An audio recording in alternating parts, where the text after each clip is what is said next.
Hola, buen día, ¿cómo andan? Espero que bien, ¿sí? Que ya preparados para comenzar con una nueva clase. Como siempre digo, a prepararnos un mate, a prepararnos un café, algo que nos acompañe en el transcurso de este tiempo, justamente para hacer un poco más ameno, un poco más agradable, ¿sí? El encuentro de hoy. Hoy vamos a comenzar a trabajar con una teoría, con un teórico, que refiere a un concepto que vimos en las primeras clases.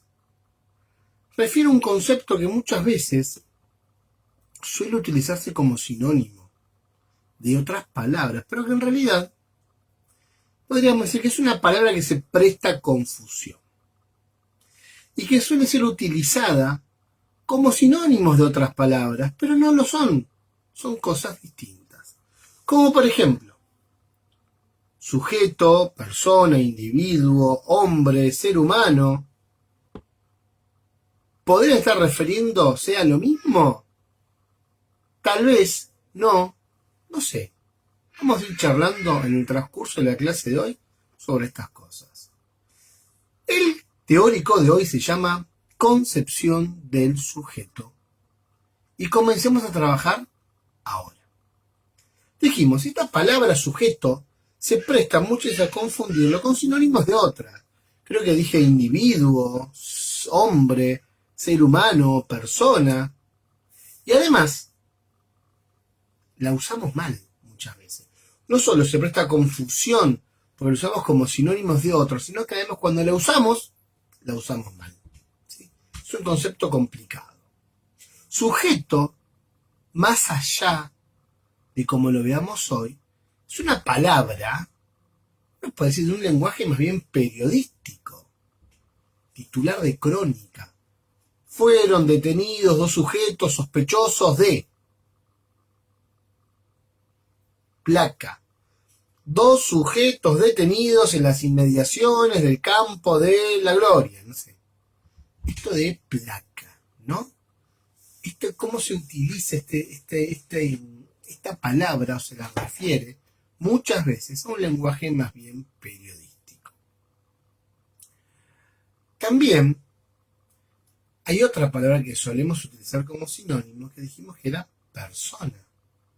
Y cuando hablábamos de persona, decíamos que la persona es un término más que nada utilizado desde un punto de vista legal. Es, a ver, ¿cómo podríamos definirlo? Podríamos definirlo como el ser humano con aptitudes civiles reconocidas. ¿Sí? Por eso hablamos de personas, personas físicas, personas jurídicas, o personas de existencia física, mejor dicho, personas de existencia jurídica. Esta idea de una relación desde lo civil, desde lo legal. Y uno podría decir, ¿cuándo uno comienza a ser persona para la ley? ¿Cuándo uno para la ley pasa a ser persona? Dijimos, un ser humano con aptitudes civiles.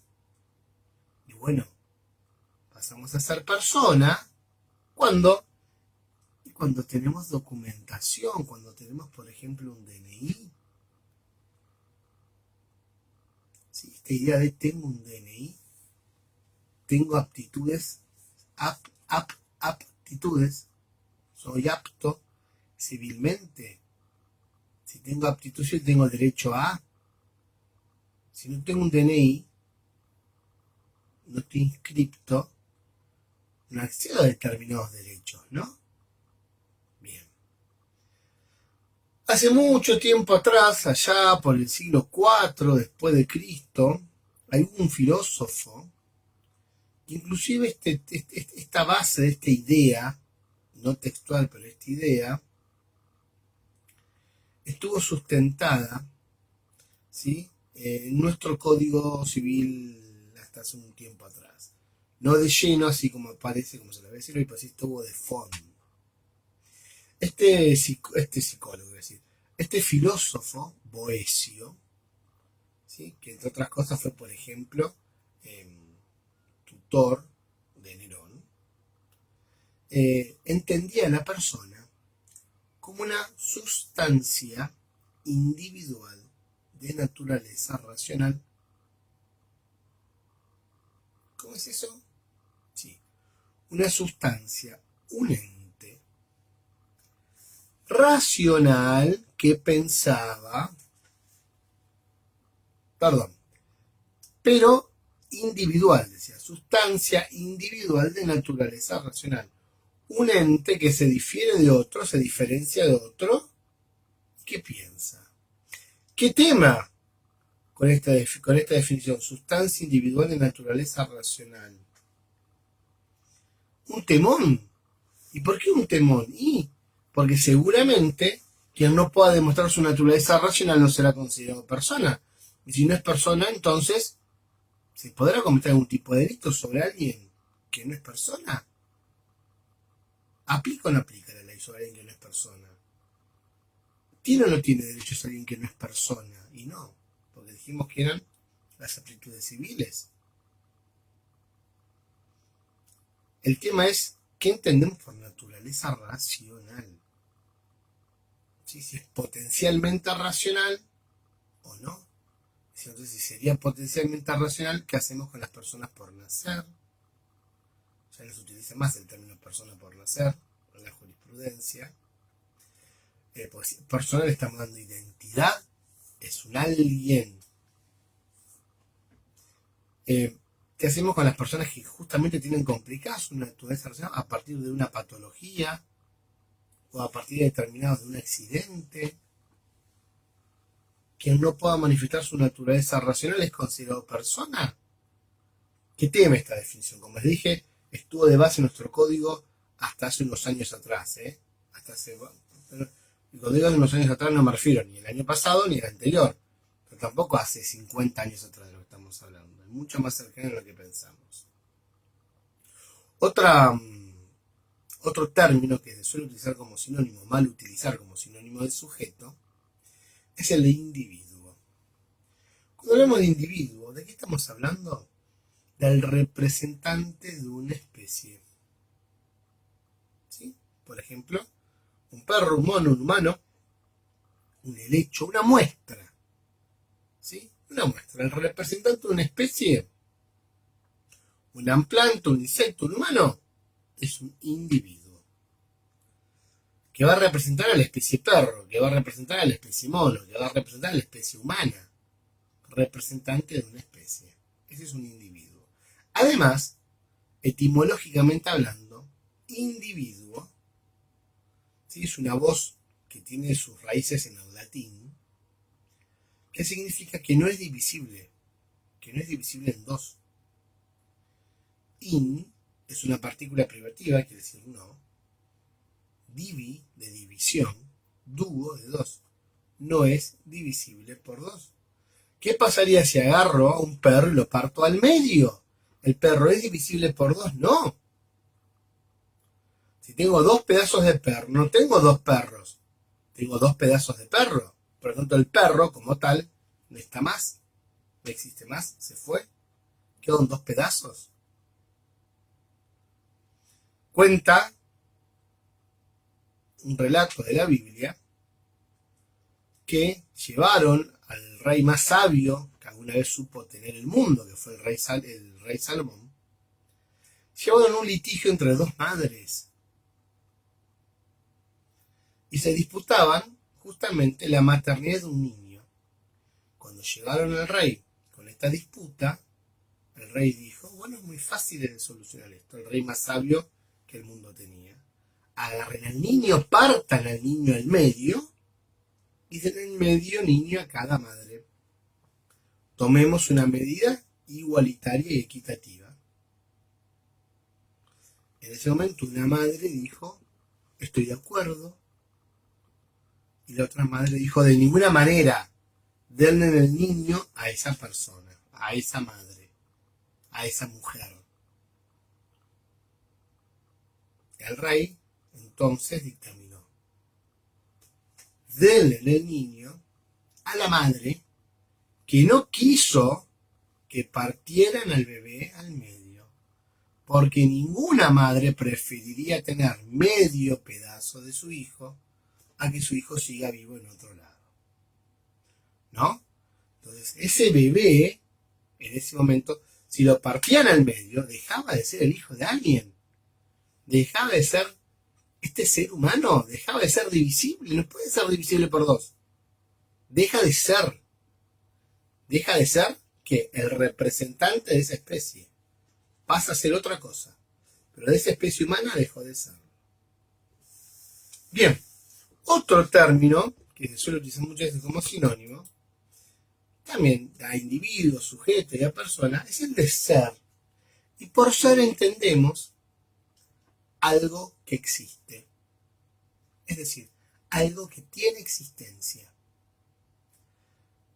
Este ser remite a la existencia, sea como el verbo to be en inglés, este ser remite a la existencia, a la esencia. Ser y esencia van de las manos. Yo les pregunto a ustedes ahora, teniendo en cuenta lo que acabamos de decir, y les voy a dar un minuto para que piensen. ¿Habrá seres en la Luna? ¿O en Marte? Piensen, ¿eh?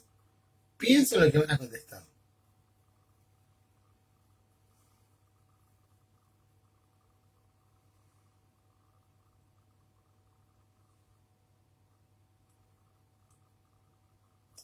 ¿Tienen respuesta? ¿Qué dijeron? Que no sabían, que no era demostrable, que todavía no se sabía realmente. Bueno, en la Luna y en Marte tal vez. Puede ser, no puede ser. Con seguridad, sí. Sí hay seres en la Luna. Sí hay seres en Marte. Pero no estamos hablando de vida extraterrestre en platos voladores. Si por definición el ser es algo que tiene existencia y que existe, una piedra, un grano de arena o de cualquier mineral de la Luna es un ser. O en Marte es un ser. Por lo tanto, existen seres. Ahora, paremos la pelota acá. ¿Seres vivos? Ah, no, ese es otro tema distinto. Yo dije seres vivos. Yo dije seres. ¿Existen seres en la Luna? ¿Existen seres en Marte? ¿Se acuerdan cuando éramos chiquitos y estudiábamos ecosistemas? En la escuela primaria. No hablábamos de seres bióticos y abióticos. Seres que tenían vida en un ecosistema como un pez, una planta, un pájaro. Y seres que no tenían vida como una piedra. Los abióticos, un mineral, el agua. ¿Se acuerdan? También podemos hablar de seres animados o inanimados. ¿Qué son los seres inanimados? Etimológicamente hablando, esos seres que carecen de alma, que no tienen alma. Para los griegos el alma tenía que ver con el movimiento. Los seres inanimados no se mueven voluntariamente. En cambio, los seres animados eran seres con almas para los griegos. Esos seres que se mueven por propia voluntad. ¿Sí? A ver, al momento de nacer, cuando uno nace, podemos decir que somos seres, que somos individuos, pero no somos sujetos y mucho menos personas. ¿Sí? Existen diferentes concepciones sobre el término sujeto y cada una de estas concepciones implica totalmente una postura ideológica, una filosofía, implica una manera de concebir el mundo, una manera de concebir no solamente al mundo, de concebir a los demás. Ya vamos a ir profundizando en estas concepciones un poquito más adelante. Un poquito más adelante en esta clase. Porque antes de llegar a estas concepciones, tenemos que echar un poquito sobre la subjetividad. La subjetividad, ¿qué es? Y cuando es subjetivo, es lo propio, lo singular, lo particular que tiene el sujeto, lo mío. Cuando hablamos de subjetividad, estamos diciendo que alguien no está siendo objetivo, que antepone a la realidad su propia opinión, sus propias ideas, sus pensamientos, sus sentimientos. Por lo tanto, la subjetividad se construye. Por eso decimos que individuo se nace, pero sujeto se hace. ¿Sí? Ahora bien, en este hacerse, cuando nos encontramos con un otro, yo comienzo a modificarme. Cada subjetividad comienza a modificarse. Cuando yo entro en contacto con un otro, entonces me modifico. Vuelo sobre esta idea. Cuando nos encontramos con un otro, comienzo a modificarme. Cada subjetividad modifica al otro y se modifica por la otra. La mirada del otro me condiciona. Vínculo de mutua afectación. La subjetividad se forma a través del intercambio entre los sujetos. La mirada del otro me condiciona. Cuando este sujeto entra en contacto con este sujeto y se vinculan entre sí, hay un vínculo bidireccional y de mutua afectación. Y cuando se generan estos vínculos, comienzan las relaciones del sujeto. Por ejemplo, hay relaciones con objetos internos y llamamos intrasubjetivas. ¿Cuáles son las relaciones intrasubjetivas? Esa imagen de madre, de padre, de amigo que yo tengo. Me relaciono con mis propios objetos internos. Ahí establezco una relación, ¿sí?, intrasubjetiva. Ahora, cuando me relaciono con un otro que está fuera de mí, con un objeto externo, la llamamos bidireccional o de mutua afectación. Intersubjetiva. Intrasubjetiva, intersubjetiva con un otro. Ahora bien, cuando me relaciono no con un otro, sino con los otros, con un conjunto social, ahí hablamos de una relación transsubjetiva, ¿sí?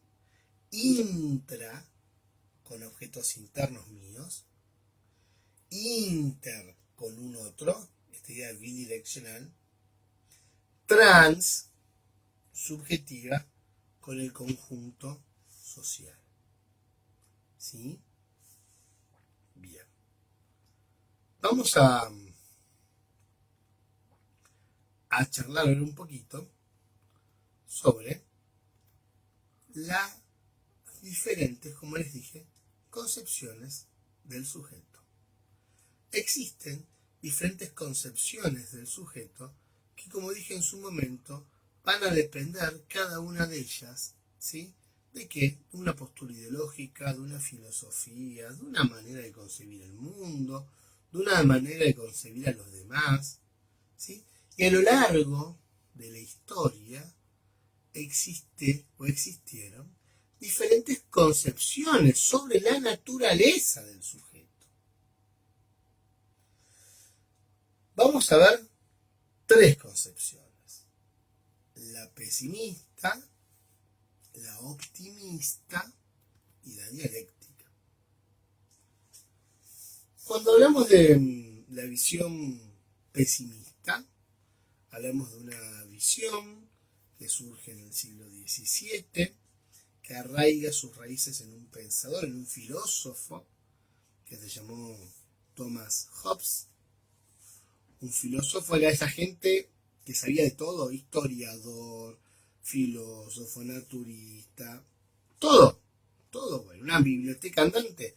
Este señor escritor, este señor dice que el hombre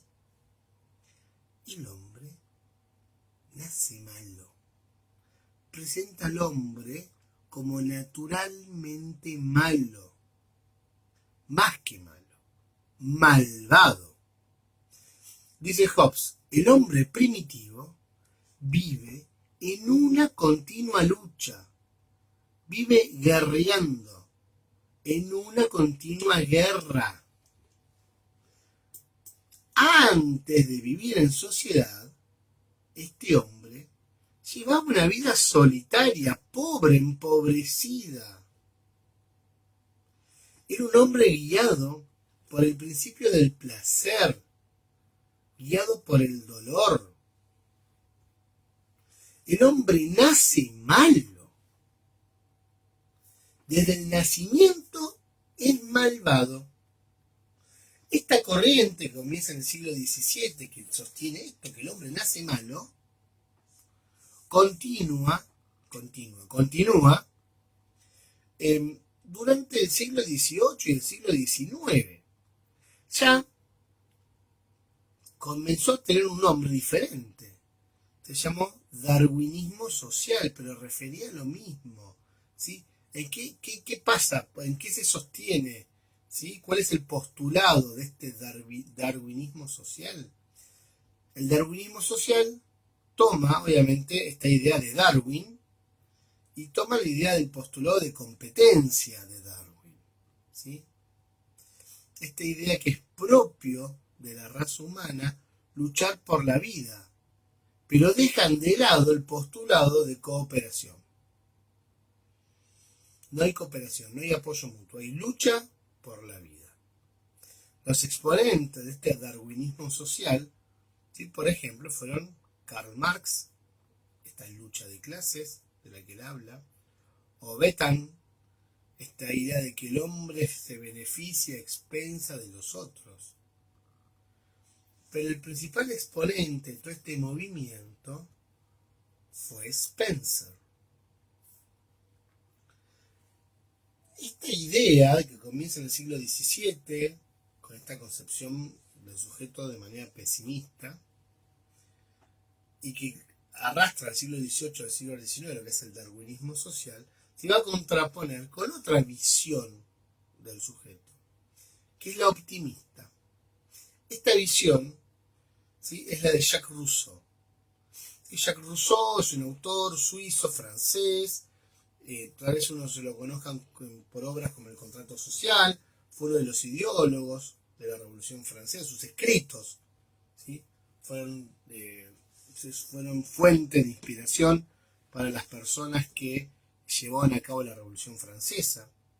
Y a diferencia de Thomas Hobbes, Rousseau sostiene que el hombre nace naturalmente bueno y la sociedad lo corrompe.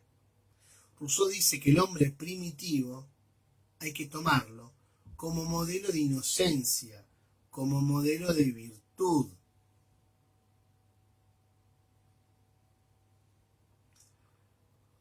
Dice Eric Verne, nacemos príncipes y princesas y nos convertimos en sapos y en ranas. Cuando entramos en contacto con los otros, nos convertimos en sapos y en ranas.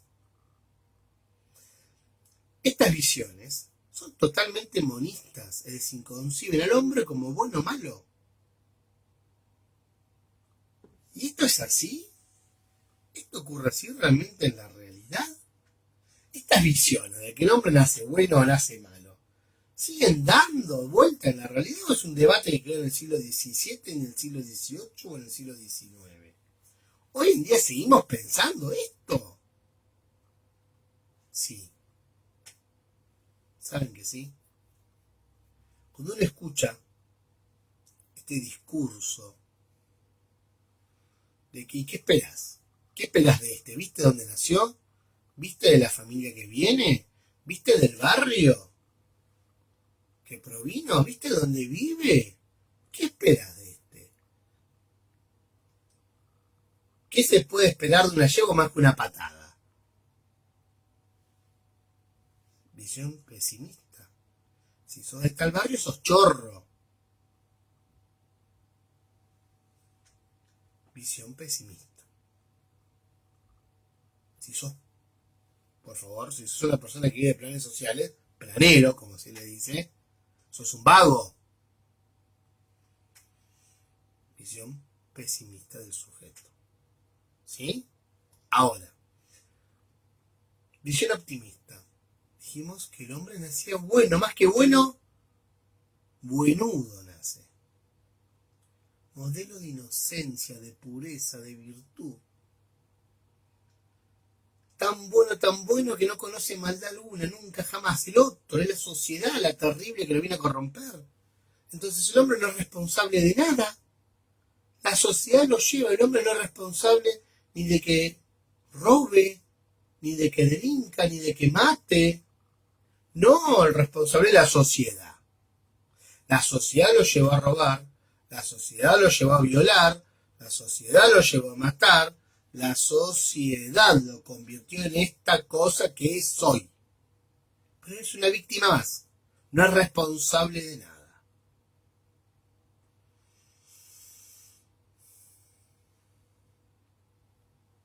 ¿Vieron que están presentes estas visiones hoy en día?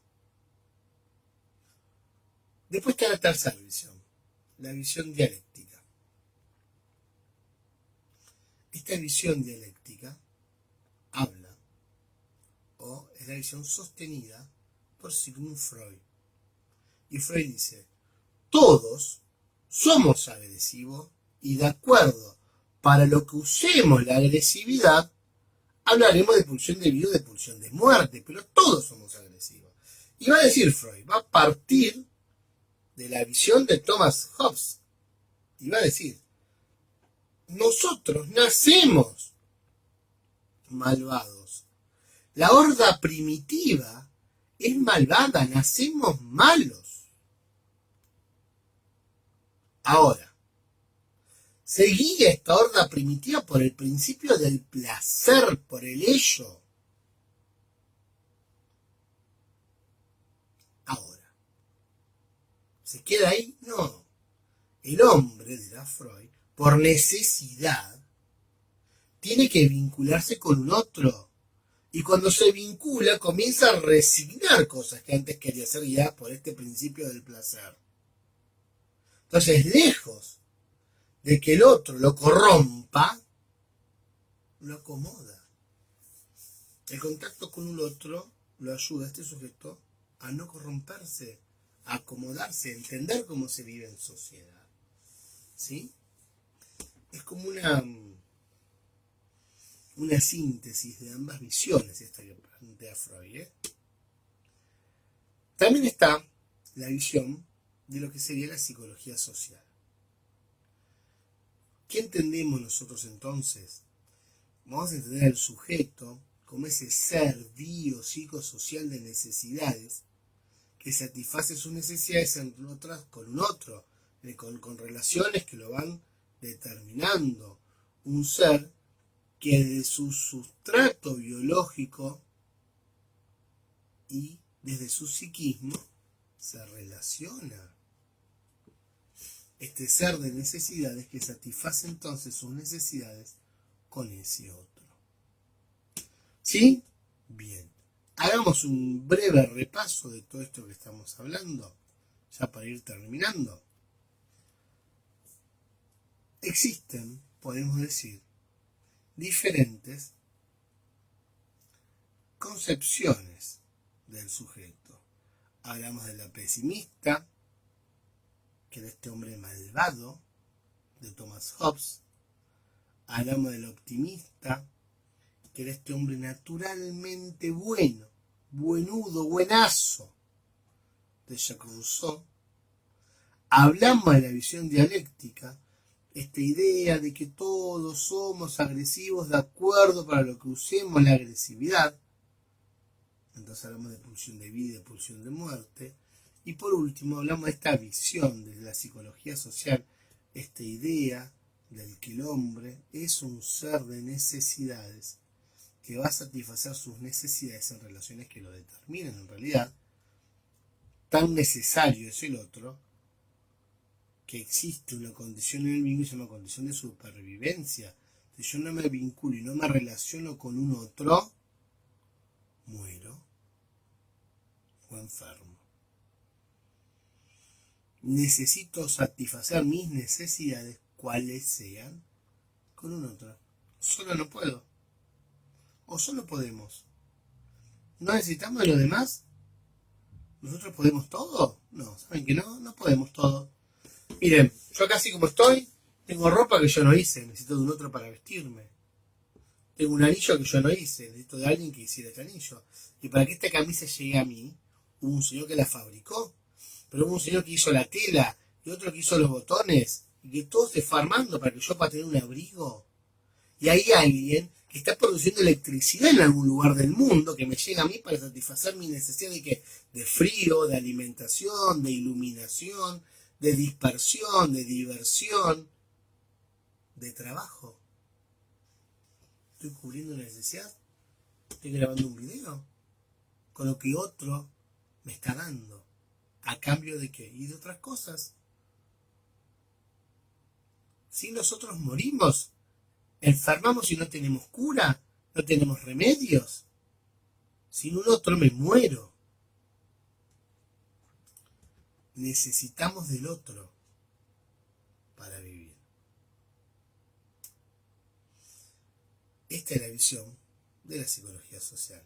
Esta idea de este sujeto psicosocial que satisface sus necesidades con otros, con los otros.